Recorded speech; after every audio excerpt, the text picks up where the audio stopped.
আপনাদের আমনুরাতে যেটা আছে এটা অনেকেই জানেন না। আল্লাহর কাছে দোয়া করি আল্লাহ তাআলা যেন আমাদের আমনুরার যুবকদের অন্তরের মধ্যে এমন আগুন তৈরি করে দেয়, যে আগুনের কারণে আল্লাহ তাআলা এই মাজার নামক জিনিসটাকে উঠায় দিয়ে সেখানে পবিত্র কোনো জিনিস সংগঠিত করতে পারে। সকলেই পড়ি আল্লাহুম্মা আমিন।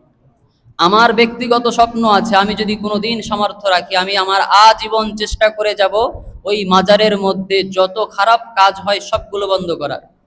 আপনারা বলতে পারেন আমরা তো কি খারাপ কাজ হয় জানি না।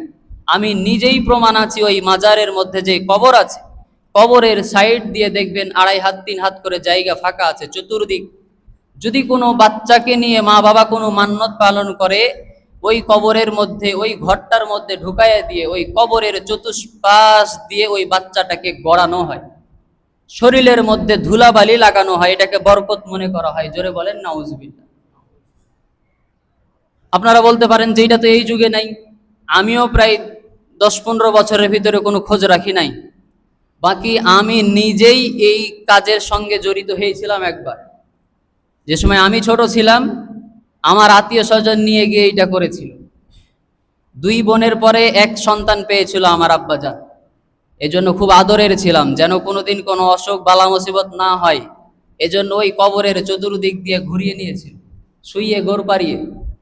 চিন্তা করেন, তাহলে আমার ভিতরে আলাদা একটা রাগ থাকাই স্বাভাবিক। পরবর্তীতে যদিও তিনাদের মধ্যে হেদায়েত আসছে, বুঝছে যে এটা করা ঠিক হয়নি, কিন্তু এটা তো অনেক পরে।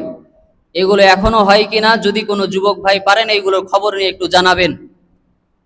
এগুলো আমাদের আমনুরাতে থাকার কোনোভাবেই আমরা মেনে নিতে পারবো না। আমরা অবশ্যই প্রতিবাদ করবো ইনশাআল্লাহ। আল্লাহ তাআলা আমাদের যুবক ভাইদেরকে তৌফিক দান করুন।